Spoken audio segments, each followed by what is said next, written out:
Hi, Gabriel. Hi. Hi, nice to see you. Likewise. Nice to hear your voice. Yes, I'm very happy that you allowed that you have time to meet me and talk about your book. I'm Because, glad you contacted me. yeah, as you can see, yes, I'm just, yes, I've It's just neat to see. yes, I've just I finished. actually never got a copy of the book until I think 2 weeks ago was the first Uh-huh. time I actually saw my real book. Okay. So, Everyone else got it before me. yes, I think that I was before you because we just ordered it when it was just published. So Hmm. I'm very, very happy to read it because it's so great. Thank Basically, you. the video that I'm recording it. I just wanted to ask you whether it's fine with you because I'd like Totally to fine. show our students and users of our portal who probably will want to read your book. All right. Sure.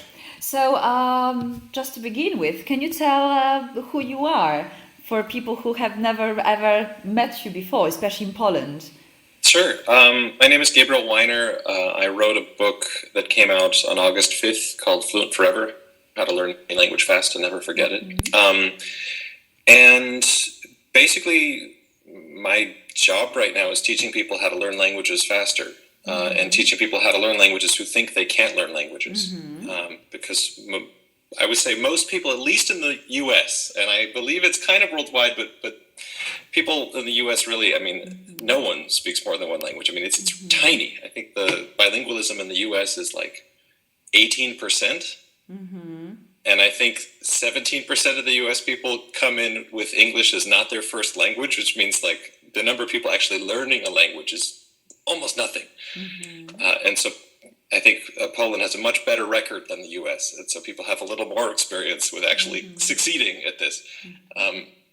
But generally, most people have had bad experiences learning languages, and that's usually because they've been going about it in a way that isn't very efficient. It's a way that doesn't work very well.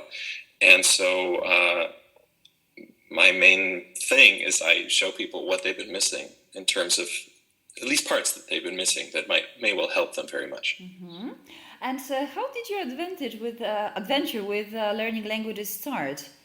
Because you are Um, not a language teacher by profession. yes, that's true. I started, I was an opera singer. And actually, I was two things. I was an opera singer and I was an engineer. And with the opera singing, I needed to learn German, French, Italian, and Russian in order to be a good singer. And I had never had much luck with languages in the past. I took Hebrew in elementary school for 7 years. I got nowhere. I mean, 5 words is all I retained. And I took Russian in high school. I took 5.5 years of Russian, and I left there. I got good grades. I had a good teacher. I had two good teachers, three. I studied really hard, but in the end, I had very, very little. I think when I started Russian again in 2012, I had 40 words. For 5.5 years is very sad. And so I didn't think I had much of a gift for learning languages. I think I had a good ear. I think I could get pronunciation down very well, but aside from that, I didn't think I had much of whatever that language gene is, whatever that thing is that people learn lots of languages. I didn't think I had that. And then I did an immersion program in 2004 for German. And it started this process of realizing, wait, I can do this. It's just I've been doing it wrong. And so I started experimenting with different methods of learning languages until I found something that really, really worked very fast. So, what works really fast? If you were to say how to be fluent forever. The short version, I mean, how many minutes do you want to spend on it? I have whole night. Now we have night in Poland, so. I think the main thing to do in terms of language learning is to look at it in terms of memory. What makes words stick and what makes them not stick. One of the issues that shows up in most language classes is that people try to learn translations. And translations are boring. I mean, the idea of being like, oh, Hund is the word for dog. Well, I don't care. And part of that feeling of boredom is that it actually doesn't stick. Things that are boring don't stick. Things that are not interesting to you in some way, that's your brain telling you, I don't need this. I'm going to forget this in 5 minutes. And you do. You go to class, you learn, these words, and then in a day, they're all gone. And so if you look at this in terms of how our memories work, what they need are, they're built on little pieces. They're built, for words at least, they're built on, there's a sound, in terms of the written language, there's a spelling, there is a meaning, which is not, that Hund is the word for dog, for instance. The word dog, for me, brings up pictures. It brings up pictures of every single dog I've met in my life. It brings up feelings of, I like dogs. Dogs are a big fan of dogs. I have funny memories of dogs. I know the names of dogs. I know the parts of dogs. Dogs have tails. They bark. They jump. They do things. And every single one of these things is part of this concept of dog. And when I try to learn a new language, when I try to learn, let's say, Hund in German, and say, okay, this is the word for dog. Well, Hund doesn't have any of those pictures. It doesn't have any of those memories. It has none of those sounds. It has very little. And that's why it's easy to forget. And so in terms of building a new language, what I try to do is I try to take each word one by one and build memories into it. And I say, okay, well, where's the last Hund I met? What makes Hund totally different from the English word dog? Because generally, every single word doesn't line up. You can never really translate perfectly. And so what you'll find is that a German thinking about a Hund is different from an American thinking of a dog. I don't know the word in Polish, but it should be close. Pies. Really? It's not even close to Slovak. All right. And the plural Figured is it'd be close. What was that? The plural is piesi. Psy, sorry. The foreigners Actually, always say piesi, yes. But it's psy, one pies to psy. Got it. Yes, there's a Russian slang word actually that lines up, but that's neat. No, we are not even close to Russian with pies. No. But we do understand sabaka in Polish. There you go. Yes. All right. But where to look for such memories? Because we don't very often know a different culture when we learn the language. And it's quite difficult to look for memories. You mean how to figure out what does a German think of when they think of Hund? Yes, for example, because I used to learn German, and I have to admit that I hate German very, very much, but just I had to learn it because I had to.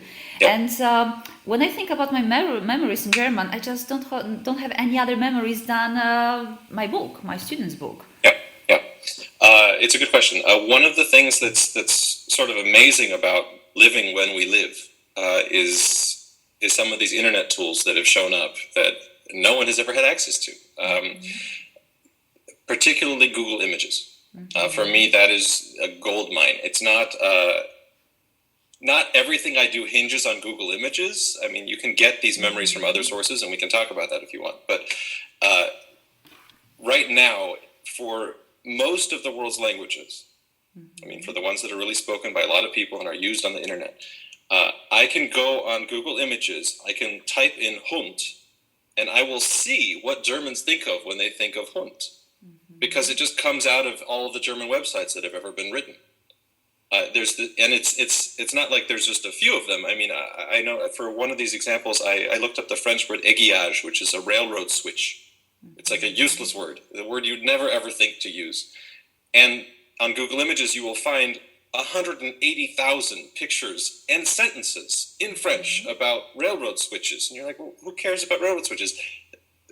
Like, that's just for that word. Any other word that's used more frequently than railroad switch, there's millions, billions of sentences there. And each sentence has an image. Each sentence shows you a little bit about the French idea or the German idea or the Polish idea of what each of these words means in that language. I was actually teaching a seminar up in Canada for Native American languages, Mohawk and the Konogata, I think, and a bunch of them, Cayuga. And I was teaching them about these things, and we had to really talk about, well, there is no Google image for Mohawk. It just doesn't have enough of an internet presence. And what I suggested they start doing is go around in the community and start photographing, like what do your dogs look like? What do the cars look like? To get this sort of missing thing. But for most of the languages that people study, this is out there. It's just searchable. It's free. It's this amazing, amazing resource. And it shows you just clear as day how every word is different in every language. But then when you check lots of vocabulary and you have lots of images, how to store them, even those short pieces of your kind of memory tracks? Because when you keep checking, you have der Hund, die Mutter, and you just can't keep doing that forever. Sure. That's where spaced repetition comes in. I mean, you've read the book, but your readers haven't. Spaced repetition is, I like to call it flashcards on steroids. It's basically, like, everyone is familiar with the idea of flashcards. You have something on, you write in Hund on this side of the card, and on the back you have, dog or whatever. And it's this boring concept that everyone's done, and people hate it usually. But for one, I mean, in the book I talk about making these flashcards actually something that's really very entertaining. And part of this process is the schedule. When people do this sort of thing, they have Hund and dog and whatever, they'll look at it a bunch one day, and then maybe they'll look at it again the next day, and then, okay, they have a test, so they'll look at all of them a lot, and then that'll be the last time they see them. But there's a much more efficient way of doing this, which is that today you make your flashcard, and let's say you make it more interesting. You put in pictures of dogs, you type in memories that you've had about dogs, you type in the name of a dog that you met, you get the pronunciation really good. You make this thing multimedia. And so you have an entertaining little flashcard that you made here. This is no longer just Hund, just dog. This is something that you actually look forward to seeing. You found some funny German picture of dogs wearing a German hat, and you thought, okay, well, this is my Hunds now. You look at this today and you think, okay, I know this word. And then you wait. And instead of looking at this tomorrow, you wait, let's say, 4 days. And then you pick up this card and you say, oh, yeah, what was that word? Hund is dog. And then you wait longer. You say, okay, well, I could handle this for 4 days. What about 7 days? And you try it in 7 days, and it's hard again. Because you've forgotten more. And you think, oh, what was that? That was a whole week ago. Oh, yeah, Hund, this was dog. And this idea of waiting every time, longer and longer and longer, 7 days, and then 2 weeks, and then 4 weeks, it ends up pushing things into your memory in a very, very efficient manner. The trick is, well, how do you keep track of how long it's been since I learned Hund, and how long it's since Mutter, and how do I keep track of all these thousands of flashcards? And that's where computer programs come in. There are wonderful free computer programs out there. The one I use is called Anki, A-N-K-I, that can keep track of thousands of flashcards independently and keep track of how well you know them, and then just sort of put them in your head. I mean, it's this wonderful technology that just sticks information into your head. And if you use it right, if you're not just memorizing translations, but you're memorizing pictures and example sentences and sounds and all this stuff, it allows you to build a language ridiculously efficiently. I mean, I generally, in about a half hour a day, you can memorize 30 new flashcards a day, 30 new concepts. It would be something like 15 words, like 30 grammar rules, this kind of thing. 30 every single day, and keep everything that you've ever learned maintained in your head. So you're always building and you're never forgetting anything. And so at that rate, you learn very, very, very fast. And if you take an hour, then you can learn 60 of these a day. I mean, it builds up very, very fast. You also write about principles to end forgetting. Can you say more about that? All of the principles of forgetting. Now you're quizzing me on my own book. There are 5. I can help you. That's fair. The basic thing, when I do my workshops and things, I break this up into 2 big parts. And I say, okay, the first part is you need to make your memories memorable. You need to make them sticky. And this is this thing I was talking about in terms of translations. If you're going to learn a word, then don't just learn the translation. In fact, skip the translation. Find a picture that says, this is the German concept of dog to me. If you're learning more abstract words, things like conjunctions, things like verbs, then here's an example sentence that uses this verb. Here's a story that means something, that is interesting, that isn't just, he is, but he is a firefighter. Like, what does he do? Like, what is being used for? And so you have some sense of meaning that is complex and has imagery and is interesting. You have a sound that's associated with this word that is accurate. I mean, it's not just, oh yeah, that's hund. No, that's hund. Like, this is a whole new way of speaking. And that's associated with this word. You have a spelling, H-U-N-D, that's associated with this word. And you have a personal connection. You have something that says, well, what makes this dog have to do with me? Like, what's a hund that I've met in my life? And you take these parts and you connect them. And you connect them the way I tend to connect them. I think the easiest way to connect them is with these flashcards. Mm-hmm. And that's the sort of first principle. You want to make memories that are interesting, that you can actually keep. And then the rest of it is about this spaced repetition system. And it's about explaining why it works and how it works so efficiently. It uses a lot of concepts like you don't want to review all the time. If I study this, if I have my Hund flashcard and I study it for 3 hours today, I just keep looking at it. Hund? What is it? It's a dog. Hund? What is it? It's a dog. I'm wasting my time. And the idea is, well, let's see, how little can you study? What are the fewest number of times I can look at this flashcard and still get somewhere? Because that's what's going to end up being most efficient. Mm-hmm. How can I maximize the amount of time I spend testing myself? Because every time you look for a memory, every time you don't have it in front of you, you're not just reading, Hund is a dog, but you think, okay, what was Hund? Oh yeah, it's a dog. Every time you test, that ingrains memories. And so the idea is, how can I spend the most of my time testing? How can I make those tests as hard as possible, where I really have to think for it? And so the idea is, well, how do you make a test harder? Well, you wait longer. And another concept is that if you test more, the more often you test, the better it is. And so all of that builds up together to make this idea of a spaced repetition system, these computer programs that wait as long as possible until you've almost forgotten the word and then you get it. And every time you do that, every time you reach for the word and think, oh, I almost forgot it, there it is. That's what ingrains this memory deeper and deeper and deeper. And so this is how you start building up a language that really sticks with you. Mm-hmm. You also wrote in your book that it's possible to learn an accent. You stress the importance of pronunciation, which is obvious when you learn a language, but lots of teachers and students don't believe that you can really learn an accent, especially when you're an adult. Yeah. That's a big, there is some truth to that, and that's why people believe it. There is this thing that happens when you are somewhere between 6 months old and 12 months old, where your ear tunes to the sounds of your native language or whatever languages are being spoken around you. You know, if you're growing up and you have parents who speak 2 languages, then your ears will tune in both directions. But when you're 6 months old, when you're 4 months old, you can hear the differences between every sound in every language. Babies' ears are just sort of this wash. They hear everything. But between 6 and 12 months old, they start focusing and they say, okay, well, maybe adults say their L in English in 5 or 10 different ways. My mom says it this way, my dad says it this way, my brother says it this way, and then they say it differently in different words. I can hear as a baby 10, 20 different L's in English. L, like they all sound like L to me. But as a baby, they all sound like different things. And between 6 months and 12 months, they just start thinking, well, maybe this is all just one sound.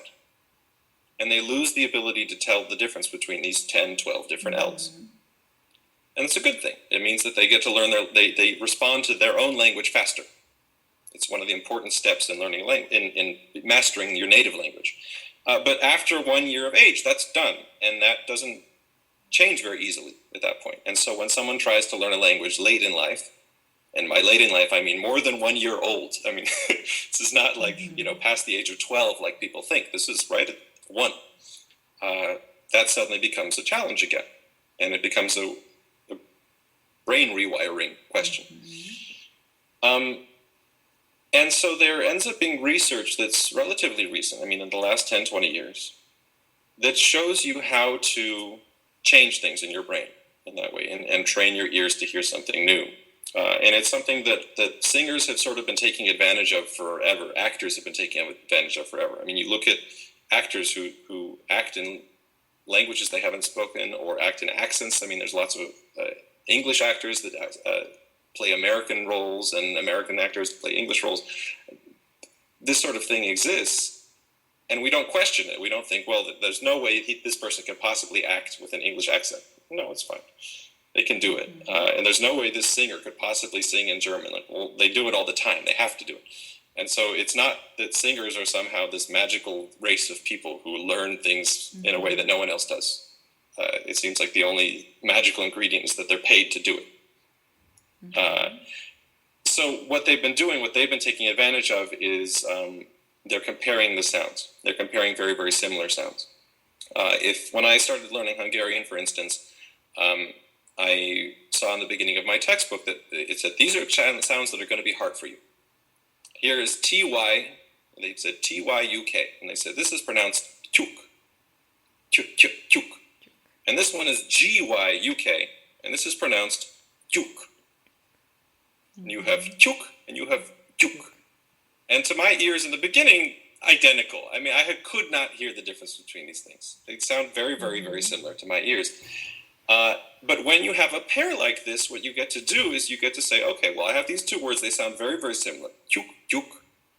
I'm going to say one of them, and you guess which one I'm going to say. Tuk. You say, I don't know, maybe it's this one, the one with the G. And if you can keep testing this, and if every time you test this, somehow you can get feedback where it says, you're right, it was the juk one. And then you say, okay, I'm going to do it again. Juk. And you say, it's the one with the T. And you're like, no, it was juk again. It was the one with the G. Every time you test this and get the feedback and go back and do this process, your ear starts tuning again. It starts rewiring, and you start learning how to hear these sounds. That ends up being one of the most efficient ways to kind of get new sounds into your ear. It's something that I said that singers have taken advantage of for a long time. They haven't been using this exact method. They haven't been using computer programs like I do to test this. They've been using coaches. They would have an accent coach right in front of them, and they're going to say, okay, Hund. And they're like, no, it's Hund. You're saying Hund. Like, okay, Hund. Hund. And they're like, okay, now you're saying Hund. I want Hund. And you get this feedback. And it's the exact same sort of thing. You're comparing two different sounds, and you're getting feedback. And that's what ends up rewiring your ears so you can hear new sounds. You also write, which is my favorite, I think, quotation from your book, more is less, about the learning paradox. Because I think that most of students have problem with getting the right amount of new vocabulary, new grammar, because they would like to learn everything just overnight. What is the perfect amount of less? There's sort of two concepts there that we could talk about. One is that the idea of learning lots and lots and lots of vocabulary at a certain point is a waste of time. We reuse words a lot in languages. Generally, if you're talking about, let's say, English as an example, we use the word the a lot. The. We use this 1 out of every 20 words is the. Yeah, like, if you know the word the, you know 5% of the whole language. Like, which is, what do you know? You know very little. You know that somewhere there's a noun in the sentence, but you know something. If you take the top 10 words in English, this ends up being, is it the top 50%, I think? It's either the top 30%. I think it's the top 50% of the language. It's just 10 words.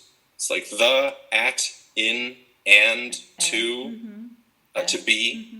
Some of these words are groups of words. To be, that's is, that's was, were, are, all of those words together. This is counted as one kind of thing. But if you know 10 of these things, you now recognize half of the words you see in English. If you expand that a little further and you say, okay, what about the top 100 words? You start getting closer to, I think it's like 60, 70%, probably at 60%. But if you get to the top 1,000 words, which is not that much, this is not much work to learn the top 1,000 words of a language, depending on what you're looking at, if you're talking about written words or if you're talking about the spoken vocabulary, which is smaller, then you're somewhere between like 70 to 80% of the language already, where you can recognize all these words. And then it starts being diminishing returns. You start saying, okay, well, if I learn the top 2,000 words now, I'm up to like 80%, 83, something like that. But if I learn to get up to 90%, I need the top 6,000 words in English. And if I want to get I think up to 95%, which is sort of this magical place where if you get to 95%, you throw away your dictionary because you get enough context. You can learn most words in context. You need 12,000 words, and it's like, well, where do I stop? And generally, a nice way to stop is to say, okay, I'm going to learn the top 1,000 words because why not? They're so useful. They show up so often. Why not learn these top 1,000 words? I'm going to learn the words surrounding those words. Meaning that I'm most of those words I'm going to learn inside of example sentences. And so all those example sentences use other words. And as I learn some of the later ones, I'll learn the dictionary definitions of those words in English. A dog is a canine mammal, like these sorts of things. You get other words connected with these words. And so once you learn these top 1,000 words, then it starts becoming this question of, well, you have two choices. You can either keep going, learn the next 1,000 words, and this is not a bad choice. Or you can specialize. And you can say, you know what, I'm only learning German, because I hate it. No, because in your case, but I'm learning German so I can go, in my case, so I can go to Austria and so I can sing. I'm learning German so that I can go to school in Austria, I can learn about music, I can go to music coachings, I can eat, important, I can live, I can order, but I don't need to learn literature in German. I don't need to learn that vocabulary. I don't need to learn how to read magazines. I don't need to learn about, pop culture in German. There's so much I don't need to know.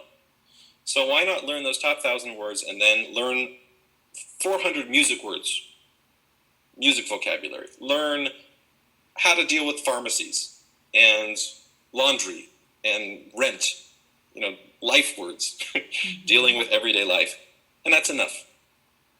And what you'll find is that if you learn this sort of base, these top most frequent words, and then you specialize, then your language does everything you want it to do, but you don't have to waste your time learning thousands and thousands and thousands of words. And so that ends up being a way of maximizing your time by doing less, by focusing on the things that are most efficient instead of trying to do everything at once. All right. Although your book is devoted to vocabulary learning, you also write about learning grammar in a kind of different way. How to spin magic to your grammar? Grammar is usually a very dry subject. It's usually something that people hate because they have to learn, when does the right preposition go here? And there seems to be very little logic to it. When do you use, I went to the store, but I went, into the house, and I'm like, why are you using this preposition and that preposition? It seems almost random. So you're just memorizing garbage. It's like, this seems like there's no end of random things you have to memorize, and there's rules and rules and rules. One of the things that makes grammar so frustrating is that people don't learn it in the context of language. They learn it as like a mathematical system.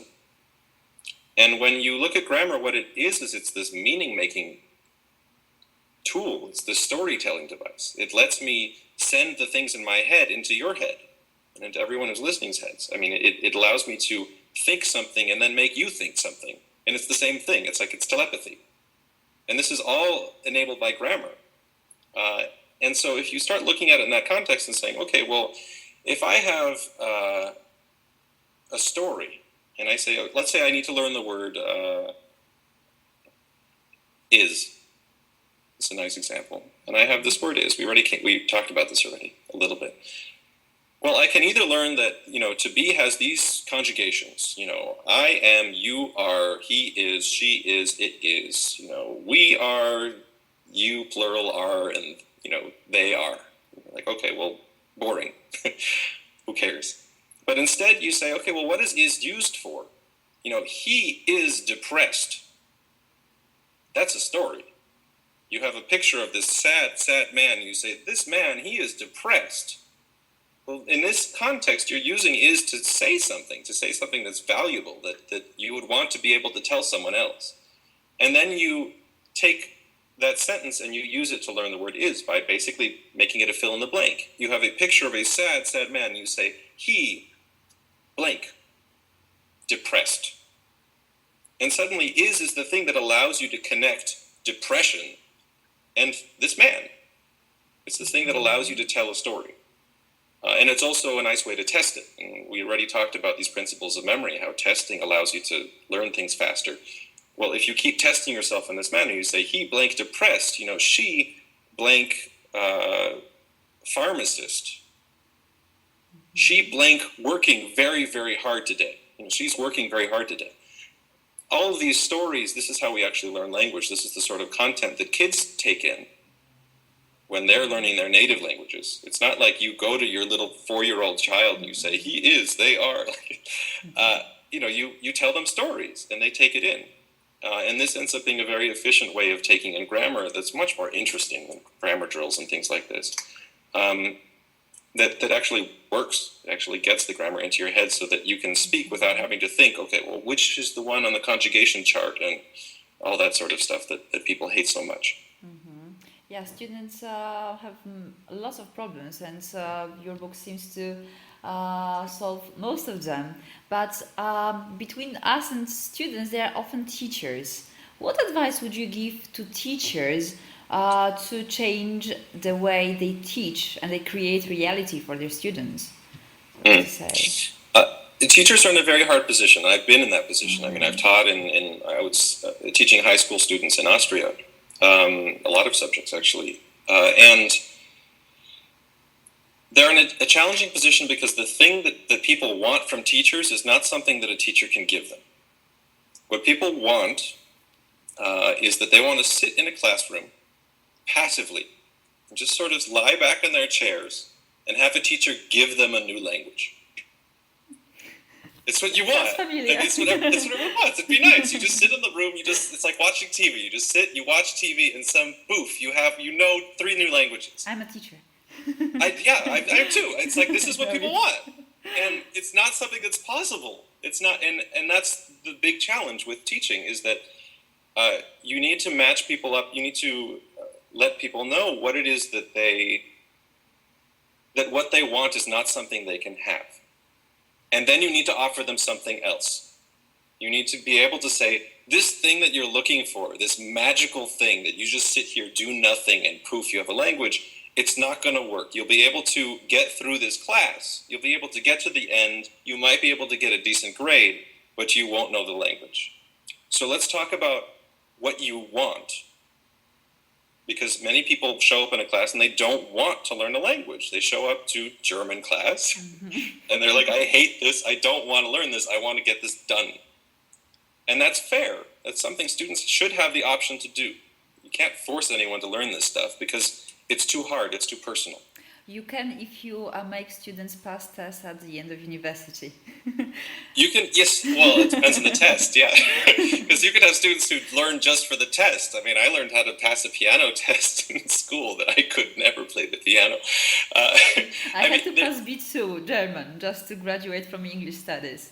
Because English is not a foreign language in Poland when you study English.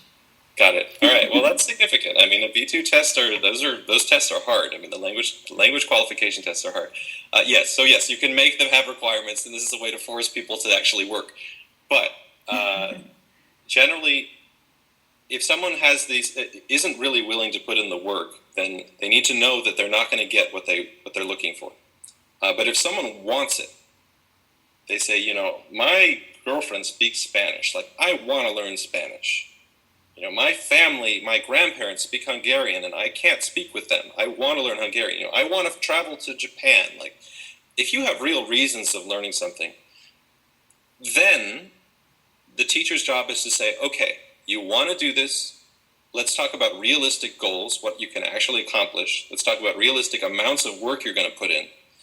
And then let's start showing you ways of putting in that work so that it works for you and that it's entertaining and that you don't get sick of it.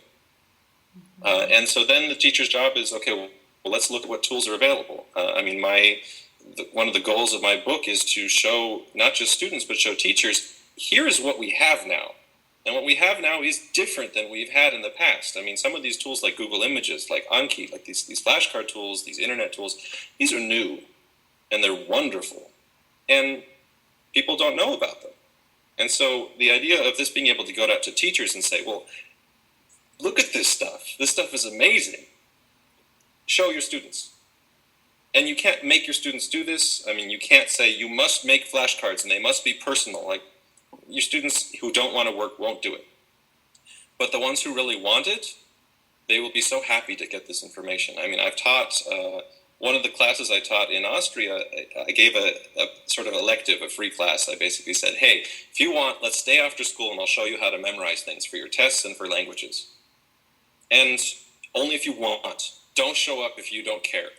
If this is something you want to take extra time out of your day where you could go home and go play with your friends, but instead you're going to come to me, like, then let's talk about this. But if you just want to go home, go home. Like, I don't need you. I don't need you to come. And I had, 5 to 10 students come up to this class, and I started showing them, here is how, you have a test next week. Here's how you learn that stuff so that it's easy. And they love it. Because when you give students who are really interested and who really want to have tools, when you give them new tools and you show them how they work, that's your job as a teacher. That's what feels good as a teacher, when you get to give someone something and they're like, wow, I never knew I could do that. I mean, that's what's rewarding as a teacher, and it's what's rewarding for the student. And that's, I think, where teachers can really come in and help people. But I think it does start with this idea of, you can't actually do the thing you want. You can't just sit here, do nothing, and get the language. It's not going to work. Mm-hmm. Yeah, totally. I know what you mean, because I do very similar things also with flashcards and when I train my teachers. But basically, when I was browsing through your website, I also found something called pronunciation trainer. What's that?